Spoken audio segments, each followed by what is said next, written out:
things worked out where she was able to get into a cool, fancy, like, therapy place to regain skills and, the ability to speak and stuff. So,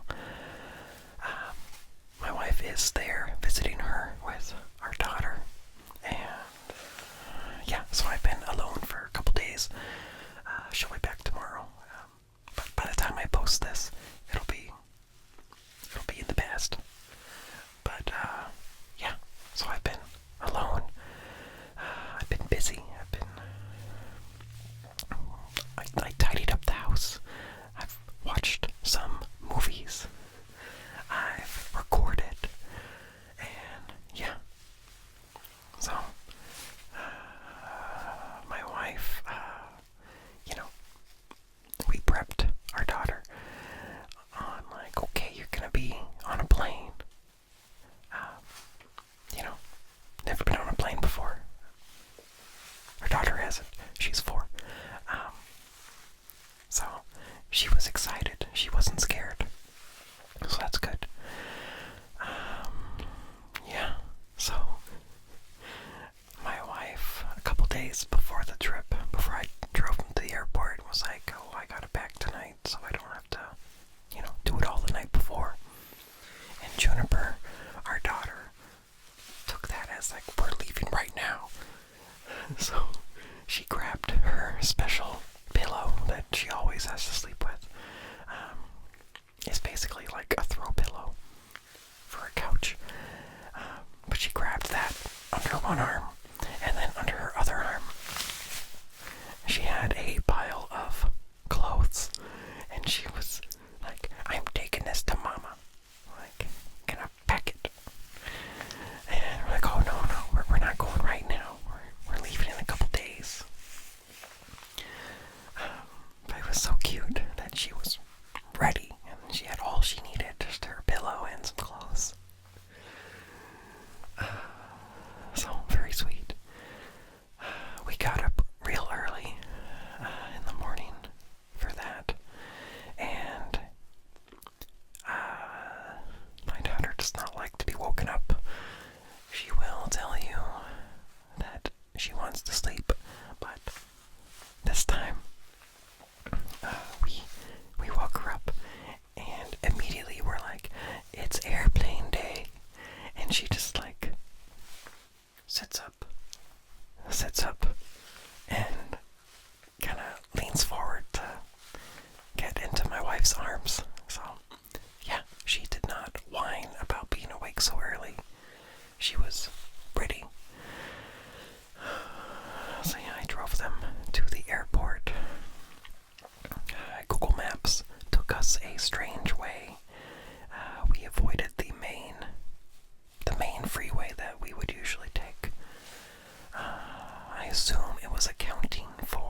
just, regular picky kid. It's like texture, some kind of sensory thing going on. So I packed snacks that I knew she would like.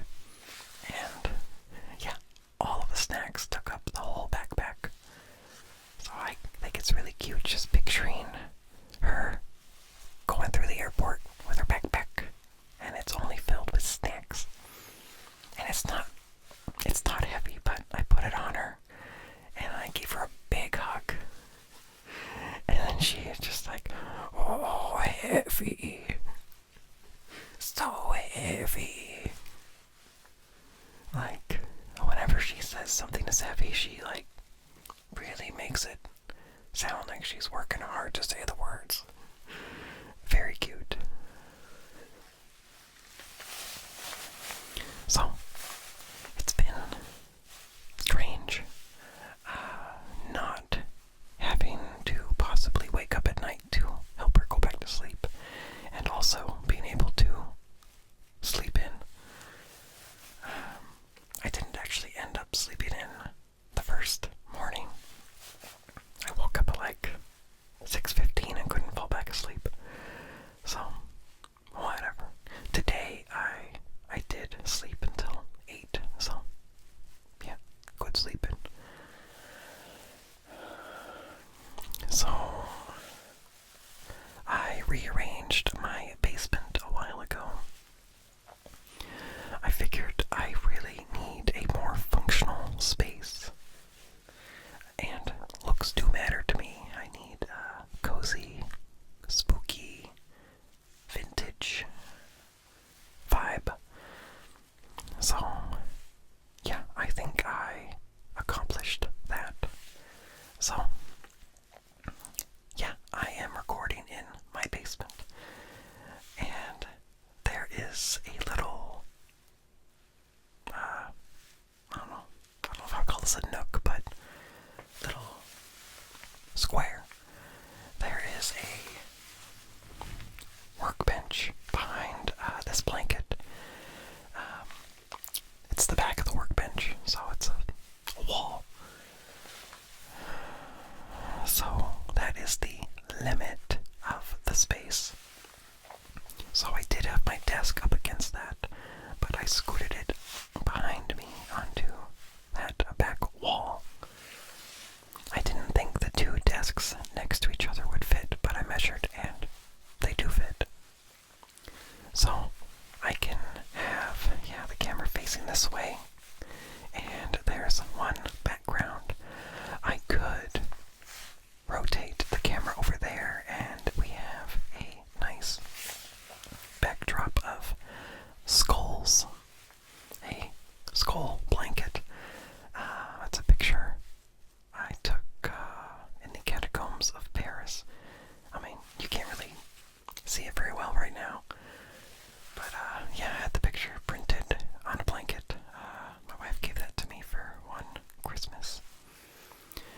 I figured also I should try to get more soft surfaces down here to cut down on noise. And I do think it has helped, so I have a couple, like moving blankets hung up, and then, to have good decorations, good mise en scène, put up a spooky blanket, and I figure I can switch out the blanket, once in a while to keep things interesting. Maybe go with the season, I don't know. Yeah, and I did, reorganize a bit so that my camera wouldn't always be facing the art. Because, I got that vampire lady and the bats, and I'm just getting worried that shooting these in 4K might make the art a little too big. I don't know, I'm just worried about YouTube not liking that there are some big ass titties behind me so often. I want to say that since it's art, it's probably okay. I just worry. I worry. It's good to worry about things sometimes. So yeah, they won't always be right behind me. You know what I mean. Those. Yeah. So, yeah. I haven't moved them, I just shifted the direction I'm facing. So, yeah. Also, I got a cheap, star projector. Though, I mean, this is not really stars, it's just dots. I think it would be really cool to have a real, accurate star projector, a planetarium. But I think this is some nice vibes. I can change the color. I mean, I don't really know how to use it. The buttons on the rope don't always do anything. It's like I need to push the buttons in a certain combination to actually get it to do what it's supposed to do. But I like the waves, the colored waves, and I can change the color, so if I'm wearing a warm tone, I can make it a cool tone. If I'm wearing a cool tone, I can make it a warm tone. So, yeah.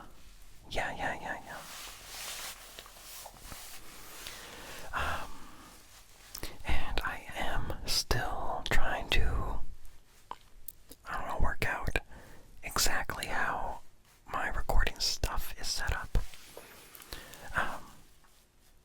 Man, I never got back to the whole space thing. So,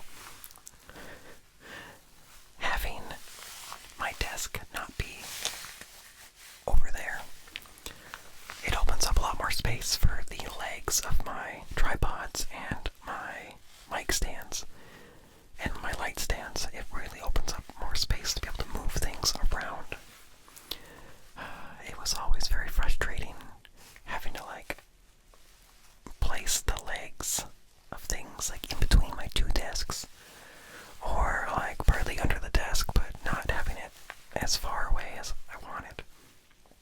So this should really help with giving me options to have more variety in my angles, and to give me more options for having the mics farther apart for more separation.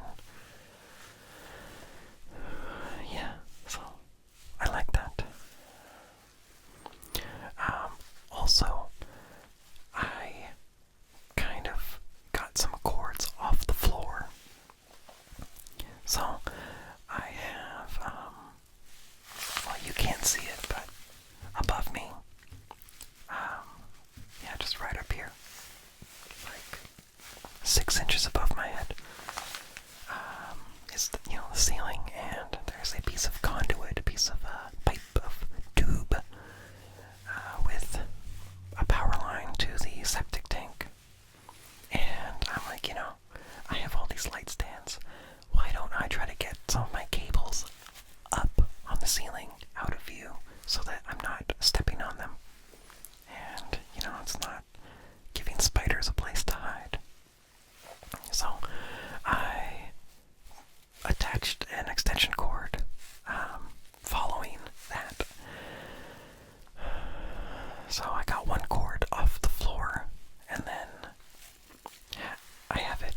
apps, and it's not good, like, using the mouse to having my wrist just bent upward like that. It really is uncomfortable.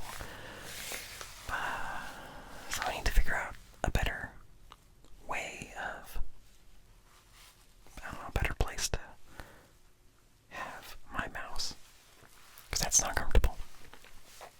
Also, my screen, so I'm recording on my phone right now, but my computer screen is over there. So if I do want to live stream, I can't really see the chat. So I need to figure out that. But I will. I'll figure it out. Yeah. Okay. So my wife did a bunch of cleaning for her parents because they've been doing lots of home improvement stuff, and it's put dust everywhere. So my wife's gonna help them try to clean stuff up. So she brought a bunch of cushions, like chair cushions, like kitchen chair cushions, not like big furniture cushions, but like, kitchen chair cushions. She brought those home to wash in our washer, and the balance was all thrown off, and it was really like making the washer shake and shake and shake and shake and shake.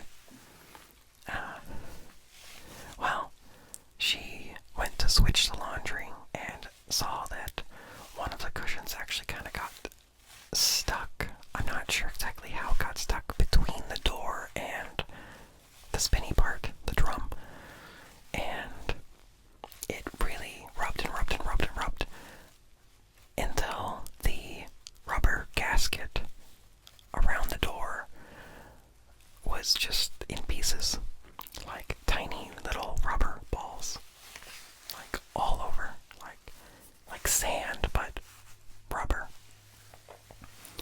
So yeah, there were holes in that gasket. So couldn't use our washer because it would leak water. So I found a replacement gasket online, and it said it would be here the next day, but it took a few days. It was delayed, just like Gandalf. Delayed. Anyway, I watched some videos on how to replace it, and I felt reasonably confident, but yeah, I got my washer taken apart, taking off various screws and pieces, and it was harder than they made it look in the videos. They didn't have my exact model number in the videos, but it was generally the same. Well, you had to take off more stuff than they said. Like, I had to take off these big, like cement pieces that hold down the washer. Like, I never really thought, like, oh yeah, like, it's spinning and moving around, or you don't want it to move around, so you weigh it down with cement. So I had to take those off. 2 of those, they were, I don't know, had to be like 20 pounds each. Maybe more, I don't know, maybe 25. But yeah, I took off those, and then I get my fingers around the lip of the, not the drum, but a big, plastic container around the drum. So yeah, once I got those cement things out of the way, I could put the gasket around. But there is a metal ring, and then a spring that is keeping that ring tight. And the spring is only like a couple inches, but it is really strong. Super, super strong. Like, it's only as thick. Like, the coils are only like, I don't know, less than a pencil thickness. But myself. I needed my wife to hold both ends with pliers and pull them apart. Because me trying to do that job with one hand while putting the metal ring around the gasket with my other hand did not work. Did not work. Big challenge. But we got that. You know, once I had a second person like that, that took just like a minute to do. And I don't know why companies, factories, can't make their metal softer, like they can't round the edges, you know, in the factory. Because those edges of the metal, of, you know, the pieces of the washer are so sharp. Like I would just like bump into it gently and it would start bleeding. Like, why can't they dull that down? Anyway, I succeeded eventually and put it all back together, and it works. It does not leak. So I am pleased because fixing that myself saved hundreds of dollars. I mean, the gasket itself was like $80. So imagine if a person had to come out also. Yeah. Okay. Seems like my in-laws have been doing house projects for a while. Well, they have. The projects just keep on not being finished. So the cabinets that I've been helping with, like on and off for so long, the cabinets are all finally in. But leveling this last set of cabinets was really annoying. Like, there's gonna be I think a quartz countertop. And, you know, they don't want any non-levelness. Because they're worried, you know, if they're not all the same level, it could make the quartz flex and then crack. So I had it nice and level, like I did stuff on my own. But then the guys I'm working with would like adjust it or adjust something else and then mess up my levelness. And then they'd be like, oh, this is off by a 32nd of an inch. And it's like, I don't think a 32nd of an inch is going to matter. I really don't. That is so tiny. That's so tiny. And by trying to adjust that 32nd of an inch, you're going to mess up something else.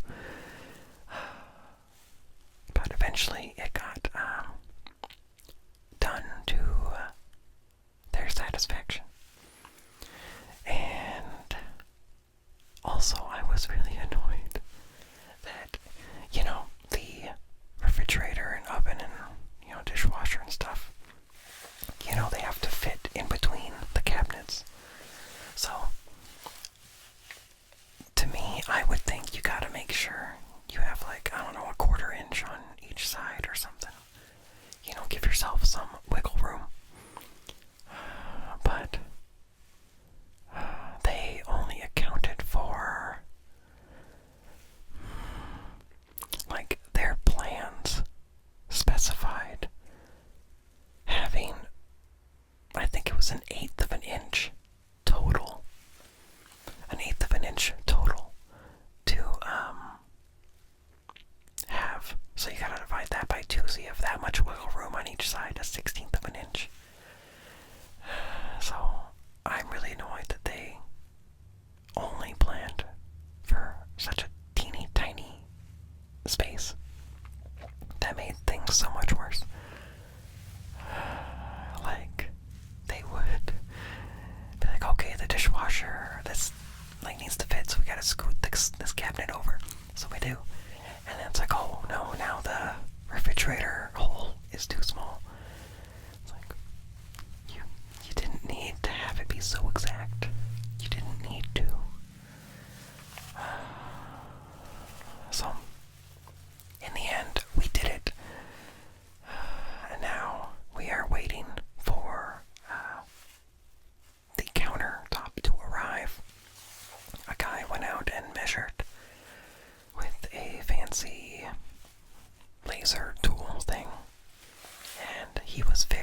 impressed with the levelness of it all and said that it was exceptional. Yeah, exceptionally leveled. So we did good. We did good. Yeah. Okay. So, what else?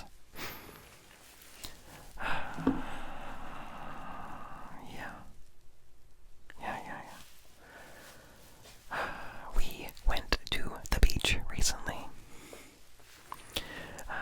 It's been a while. I think it was last summer that we last went to the beach. So, yeah, we drove out there, and the tide was out. It was in the morning. I think it was like 9:45 in the morning. It was a weekend. So I was like, oh no, it's gonna be really busy. It's gonna be crowded because it's a nice day. It's a sunny day on a weekend. So, like, it's gonna be chaos. Well, we get there and no, it wasn't chaos. It was even a free day. A day where you didn't need your pass, your parks pass. But yeah, the parking lot was not full. There were only some people there. So yeah, we get set up. We pick a spot in the dry sand. My daughter mentioned being scared of crabs. There's not many crabs at this beach. It's Dash Point State Park, and it is a very sandy beach. There might be one little section where it's kind of rocky, but it's mostly sand, especially when the tide is out. It's so sandy. It's great. And yeah, she was worried about crabs, but it's like, well, there's not really crabs here. You'd have to look for a crab for it to even pinch you. But yeah, she was just really nervous. So she played in the dry sand for a while and wanted to make a sand castle, so we finally got her to move down into the wetter sand. Yeah, so we dug a bit with little plastic shovels, and she didn't really make a castle, but she dug and thought the clamshells were really cool. Yeah. It took her a while to decide that she would come with me to the water. I don't know why she's scared of crabs. She's never been pinched by a crab. As far as I know, she's never been with anyone while they've been pinched by a crab. There's an episode of Bluey that has crabs, but Bluey doesn't get pinched. But yeah, she's really worried about being pinched by a crab. So, I found a log that has a bunch of barnacles on it, and looking under the log, not lifting it up, but just like kind of looking, at where we could see. I could see crabs just kind of hanging out, moving their claws, looking for food. And so I was like, hey, look, see, crabs are down here. They're hiding from you. See, they're not going to come out and get you. But she's just like, pick me up. I'm like, no. I'm showing you that they're not going to come out. They're just hiding from you. But yeah, then we got to the water, and it's pretty shallow for a ways. It's great, so it's not super cold. If you would look and walk slowly, you could see little tiny fish emerge from the sand and swim away quickly. It was pretty cool. I was wandering around looking, trying to get a good look at these fish, and I saw this other thing. I don't even know what it was, but like probably the size of a golf ball, but more flat, more like a dome, and like it quickly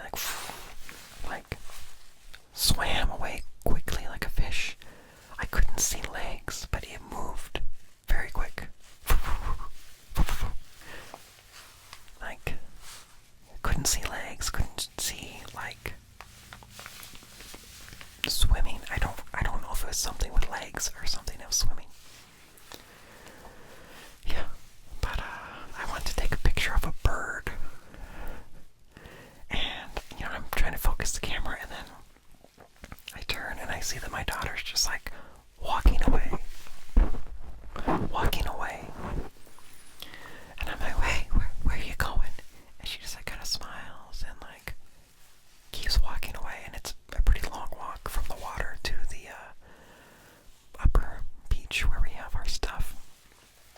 And I start like following her, and she walks a little faster, and I follow her more, and then she starts running. Like, yeah, she's just running from me up the beach. And yeah, I finally got up to her, and she, tells me that she's scared of the crabs and just wants to play in the dry sand. So yeah, she played by her mom, who was reading a book, and I kind of wandered around the water again and found a patch of sand dollars. Their legs are so weird. Like, you pick them up and they're just like so many thousands of legs. And there were a bunch that were flipped upside down and in the sun, so I flipped them over and put them in water. So hopefully they lived. Yeah, but overall a pretty successful trip to the beach. And yeah, a lot of memories at that beach. I've been going there since I was a kid. And they have good hiking there too. So we gotta go there sometime for a hike. Speaking of hikes, I decided to take my daughter out on a hike. We haven't really tried a big hike in a while. I think the last time we did a big hike, she was like a little baby, and we just carried her in the pack, either on our front or on our back. And so I was like, okay, it's just gonna be me and you. We're gonna see how you do. Like, I'll bring the pack just in case. We're gonna see how far you can walk. So there's a 4.2 mile hike not far from me. It's like just a 5-minute drive. It's great.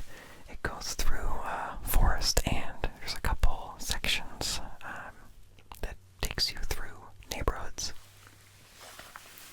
And my wife was like, hey, I'll drop you off, and since you're going to be going through neighborhoods, once in a while, when she decides she's done, you can just call me and I'll come pick you up. And I was like, good idea. Good idea. So yeah, that way we wouldn't be, halfway through the hike and then have to walk back. Yeah. So she walked for a while. She did ask to be picked up pretty shortly after we started, but I kept being like, just a little more walking and then I'll pick you up. So yeah, I got her to walk a lot of flat distance. And then once we reached a certain point where it was going to get hilly, then I put her in the pack, and went well. I carried her up a lot of hills, so yeah, I had like a 35-pound backpack on me, so that was a workout, but I did it.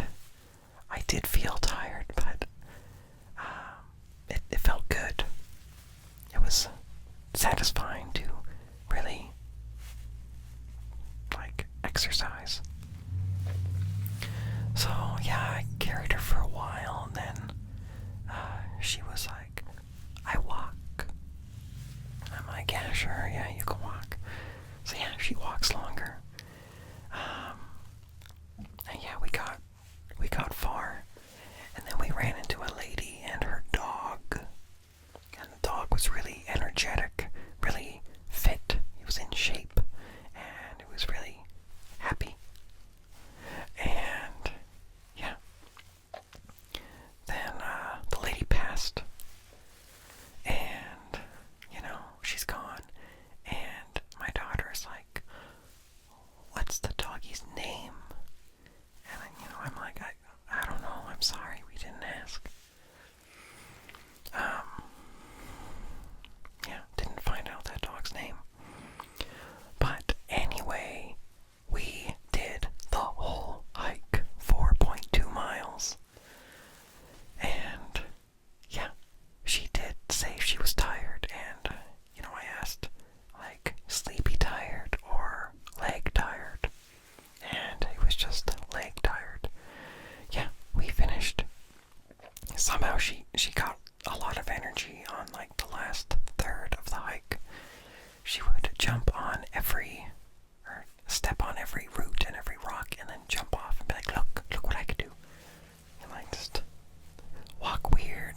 again by myself. Because, yeah, I want to get out more and be healthy. So, yeah, I'm walking, and I run into that lady and her dog again. And, she greets me, and, I'm like, hey, my daughter was wondering, what's your dog's name? So, yeah, we had a conversation, and that dog's name is Vista. Vista. So, very nature-themed name. And its dad's name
was really friendly. I guess usually it does not like strangers, but it warmed up to us right away and let me and my daughter pet it, and my wife. But yeah, the dog even climbed onto my lap and just laid down, so that was nice. But we walked over to a park. We stopped by like a little coffee place, and while we were waiting for our order, my daughter saw a crow across the street where the park was, and a crow was walking around. And I don't know, she's really nervous about it, like that crow's gonna bite me. I don't know why she's so worried about birds pecking her and crabs pinching her. Like, it's never happened. Never happened, but she's really nervous about it. But yeah, so we went to the park. It was a teeny tiny park. And really, there were no other kids. There were so many dogs. But no kids. And yeah, so my daughter would, go up the play toy and go down the slide. And then the dog would also climb up and then go down the slide. That was a fun game they would do. They would take turns going down the slide. Very fun dog. Very fun, very fun, very fun. Yeah. Oh, okay. I don't know. Okay. Yeah, I'm still talking about getting the kitty. So, yeah, we're down in Portland and Vancouver, and we're gonna meet this person in a parking lot. And it's like right next to a Costco.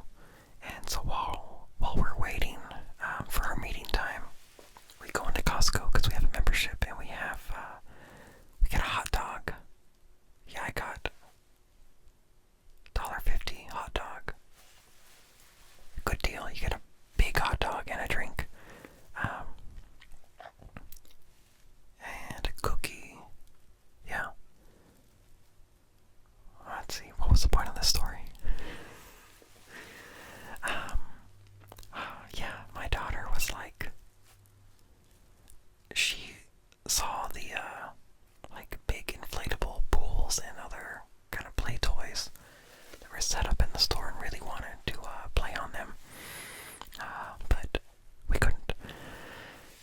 So she was really grumpy about that. So then she wanted to walk from the back of the store up to the front of the store by herself. She was getting mad when I would follow her, but it's like, I'm not gonna let you walk the whole way alone. This is a busy store and you're very little. She was furious. So, yeah. I got a really bright flashlight. Like, super bright. Blindingly bright. And it's rechargeable, or you can use like AA batteries. So really pleased with that purchase. Yeah. Okay, so we got the kitty, and we took turns holding her in the back seat while we drove back. And yeah, she was so sweet, so little. I took her to the vet to get, her, make sure she's healthy and stuff. And she weighed 1.5 pounds. So little. And yeah, I slept with her up in, one of our spare rooms to make sure that the big cats weren't gonna be mean to her, make sure she was safe. Yeah, she kept me awake. She kept climbing on me, grabbing me with her claws. It was very exciting. But yeah, so Willow, our black cat, was angry at first, but she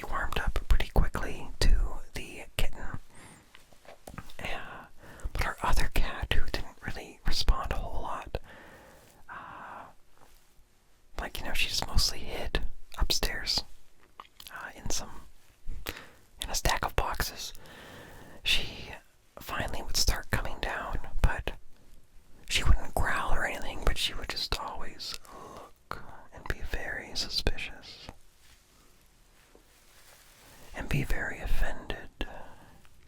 And then when the kitten starts to like go up to her, then she started smacking her. Yeah, she's still very suspicious of her, but she is getting better. She will sniff noses. But yeah, it's been like 3 weeks or more. Yeah, it's been more. But she's still not fully warmed up to the baby.